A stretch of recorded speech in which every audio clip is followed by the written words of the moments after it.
पहले तो हम आप सभी पत्रकार साथियों का धन्यवाद करते हैं और आभार व्यक्त करते हैं कि आप लोग बीच बीच में शासन प्रशासन को जगाते रहते हैं, वो जागें या ना जागें, पर अब आप अपने दायित्व का निर्वहन जो है बड़े अच्छे ढंग से करते रहे। पत्रकार वार्ता का मेन उद्देश्य है, अब ये 2024 की विदाई का समय भी है और अब मुख्यमंत्री जी आए थे अपने मऊगंज। 1 साल से ऊपर हो गया मध्य प्रदेश में बीजेपी के फिर से चौथे कार्यकाल का, और मऊगंज जिला बने हुए 1.5 साल हो रहे हैं लगभग। इस 1.5 साल के कार्यकाल में मऊगंज में क्या बदलाव आया ये आप लोग देख रहे हैं। मऊगंज जहां था वहां का वहीं है, बल्कि जो नहीं था वो ज्यादा हो रहा है। इस कार्यकाल में हमारे विधायक जी की वेशभूषा आप देख रहे हैं, नौटंकी फिर से चालू कर दिए हैं, गदा साथ में लेके चल रहे हैं। वो रामलीला का पहले पिछली बार हम आप लोगों से बोले थे कि ऐसा लगता है जैसे रामलीला के मंच पे वो कोई काम कर रहे हैं, वही इस बार भी कर रहे हैं। कोई भी जनहित का मुद्दा विधायक जी अभी सोमवार से पिछले हफ्ते शुक्रवार तक विधानसभा चली है, मऊगंज का कोई भी जनहित का मुद्दा नहीं उठाया।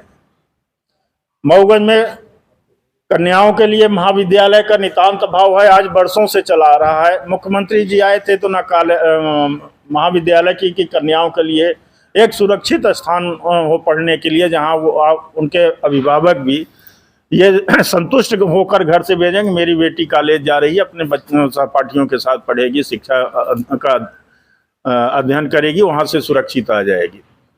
कोई भी जनहित का मुद्दा, मऊगंज में सिविल अस्पताल बने, आप देख लीजिए, बरसों से काम चालू है, छत उसकी अभी भी टपक रही है, थोड़ा सा पानी गिरे उसकी छत टपकने लगती है। भ्रष्टाचार यहाँ चरम पर है, उसमें शासन और प्रशासन दोनों, चाहे हमारे कलेक्टर महोदय हों, कलेक्टर महोदय शुरू में जब आए तो अच्छा स्पीड में काम किए, ऐसा लगा कि ये कुछ करेंगे, पर कलेक्टर महोदय भी जो है तो उसी रंग को देखते हुए इसी रंग में रंग गए। पुलिस प्रशासन का देख लीजिए, कल शाम को पहाड़ी में गोली चली है, दारू जो कंपनी है उसमें आपसी वर्चस्व की आपसी लड़ाई है, उसमें गोली, एक गुप्ता परिवार के लड़के को गोली मारे हैं, गाड़ी में स्कॉर्पियो में जा रहा था, गोली मारे हैं। अभी कल शाम की घटना है, खुलेआम अपराध हो रहा है, कहीं इनका कोई निरंकुश है, कहीं इनका कहीं भी भय नहीं है पुलिस प्रशासन का कि अपराधियों पे भय हो। तो यही सब मुद्दा है और मुद्दे चल रहे हैं, बाकी आप जो कहेंगे जैसा है वो चलता रहेगा। धरना प्रदर्शन आजकल विधायक जी का काफी चल रहा है, रात में ही डाल देते हैं, दूसरे विधानसभा क्षेत्र में जाकर के धरने पर बैठ जाते हैं। मैं तो भोपाल में ही रहता हूं, अभी भोपाल में विधायक जी का कितना परिहास उड़ाया गया, इनके ही पार्टी के लोग, किसी दूसरे की जरूरत नहीं पड़ती है। हमारे प्रदेश के सम्मानीय मुख्यमंत्री जी मंच पे इनके वेशभूषा को लेके वो कमेंट्स किए, तो उसको ये क्या सोचे कि हमारा बखान कर रहे हैं, इनका परिहास वहां पे उड़ाया गया। ये खुद अपने हाथ से अपना गलत कर रहे हैं ना। अरे आपको बताने की जरूरत है, आप मऊगंज के विधायक हैं और आपको ये बताने की जरूरत नहीं कि मैं क्या हूं क्या नहीं हूं। अच्छा, अक्सर जो देखा गया है मऊगंज विधायक जहां 2 गुट होते हैं वहीं पे जाके धरने पर बैठते हैं। देखिए, हम जो है ये जानते हैं कि मऊगंज में हमारे विधायक जी को किसी एक जाति विशेष का वोट नहीं, सबने वोट किया है, सबके ये विधायक हैं। जो नहीं दिया है उनके भी विधायक हैं, और इनको प्रयास करना चाहिए कि जो हमको नहीं दिया वो भी अगली बार हमको वोट दे। ये जाति उन्माद फैलाने की या जाति राजनीति करने की आवश्यकता हमारे हिसाब से उनको नहीं है। वो ये क्यों कर रहे हैं ये वही बता सकते हैं। उनके द्वारा यह कहा गया कि जो वोट दिया है हमको, हम उन्हीं का काम करेंगे।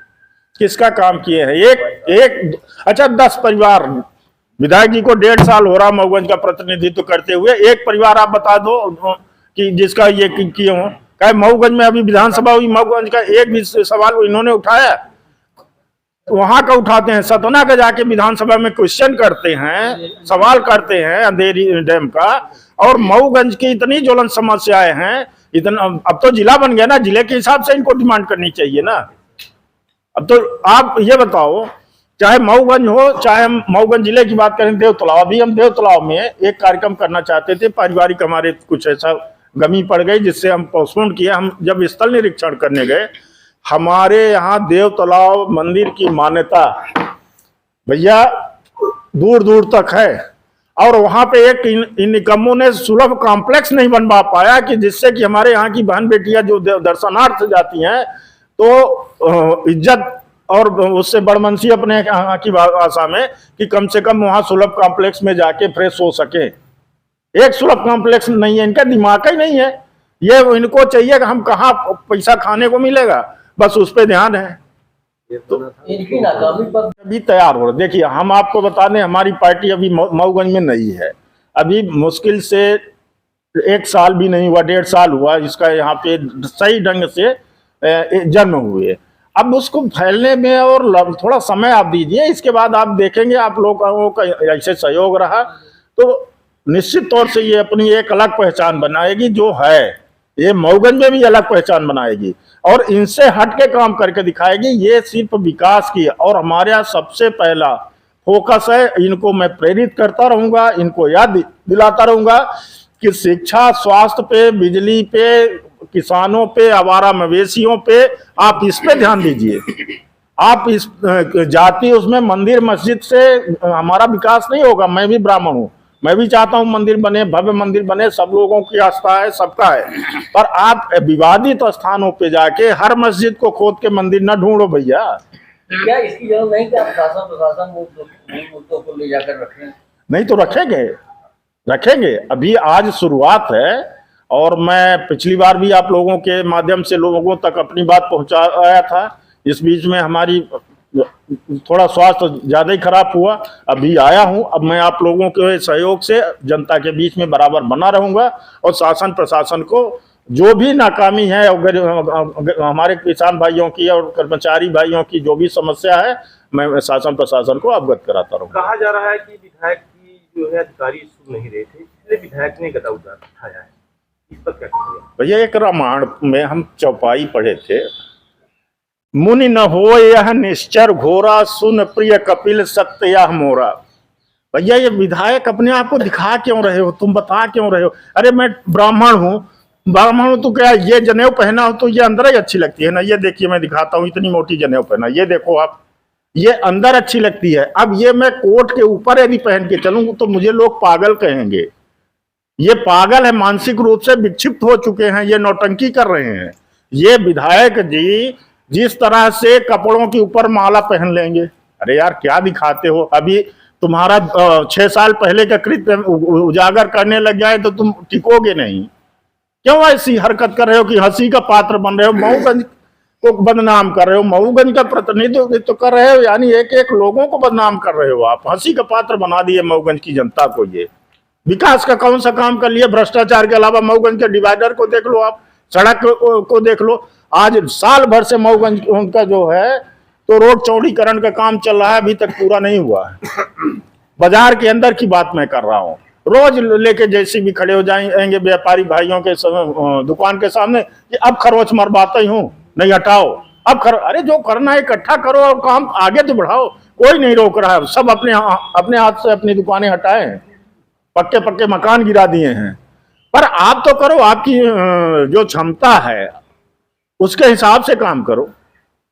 विधायक जी अपने विधानसभा में विकास नहीं देखते हैं, दूसरे विधानसभा में विकास करने जाते हैं, इसमें आप क्या कहेंगे? आप ये विधायक का यहाँ है क्या? नाराखेड़ी गढ़ा विधायक का क्या? मऊगंज विधानसभा में नाराखेड़ी हमारा गढ़ा है, विधायक का नहीं गढ़ा है। विधायक यहाँ लूटने आए हैं, विधायक लूट रहे हैं, लोगों की भावनाओं से खेलने आए हैं, लोगों की भावनाओं से खेल रहे हैं, लड़ा रहे हैं आपस में, भाई भाई को लड़ा के वो मजाक कर रहे हैं। गए तो थे कल पथरिया गए थे। अरे तुमसे ज्यादा सीनियर हैं यार गिरीश गौतम, उनको नहीं दिख रहा वहां का? मऊगंज की समस्या घर की पई बिनी न बिना पई बिने पहाड़े जाए। तुम अपने घर की समस्या सुलझा नहीं पा रहे हो और जा रहे हो दूसरे विधानसभा में नौटंकी करते घूम रहे हो पूरे। ये नौटंकी बहुत दिनों तक नहीं चलेगी, चल गई जितनी चलनी थी। अगला अभी हम अपने लोगों से मिलेंगे, इसके बाद कलेक्टर को ज्ञापन देंगे कि आप कम से कम मऊगंज की समस्याओं को आप शासन प्रशासन को अपने द्वारा अवगत कराएं। यदि जनप्रतिनिधि काम नहीं बन रहा तो उनसे बड़ा अधिकार आपका है, आप खुद कर सकते हैं या करवा सकते हैं, आप प्रस्ताव भेज सकते हैं। हम लोग भी आपकी मदद करेंगे, हम लोग भी दौड़ धूप करेंगे, हाथ जोड़ेंगे जहां होगा। और मऊगंज में सबसे पहला कन्या महाविद्यालय के भूमि पूजन होना बहुत जरूरी है। कन्याओं के लिए एक कॉलेज महाविद्यालय की बहुत आवश्यकता है। देखिए, अभी मऊगंज जिला बना है तो स्टेडियम, अभी वही तो आपसे निवेदन किए कि अभी इन्होंने मुख्यमंत्री जी से मांगा ही क्या है, कुछ नहीं, एक स्टेडियम, इसी को स्टेडियम जहां सीएम राइज स्कूल बन रही है, इतना बड़ा ग्राउंड है, उसको चाहे तो स्टेडियम बना सकते हैं। पर इन्होंने जो है तो वहां कुछ नहीं किया है। ये विधायक एक रत्ती किसी भी तरह से विकास के ये काम पे ध्यान न दे के पिछला साल को पूरा कर दिया, इस साल भी पूरा। ये मंदिर मस्जिद और हिंदुस्तान पाकिस्तान का खेल रहे हैं, बाकी कुछ नहीं कर रहे हैं। सबसे बड़ा काम तो उनका है यात्री प्रतीक्षालय, और उसके अलावा कुछ विधानसभा में दिख नहीं रहा है, इसके बारे में क्या कहेगा? कमीशन है, वो 3.25 लाख रुपए कोट करते हैं, 60-70 हजार में बनता है, तो और काहे का है? आपको चलिए वहां दिखाइए भी यात्री प्रतीक्षालय का समुचित या सही उपयोग होते, आप हमको दिखा दीजिए तो मैं राजनीति छोड़ दूंगा। एक भी यात्री प्रतीक्षालय आप बताइए ना, हर 10 कदम में बना है, वहां बनाया जहाँ बस ही नहीं जाती है। पशुओं का प्रतीक्षालय पहले देख लीजिए कैसा बनाया गया है, तो फिर इंसानों की तो बात अलग है। सर, आज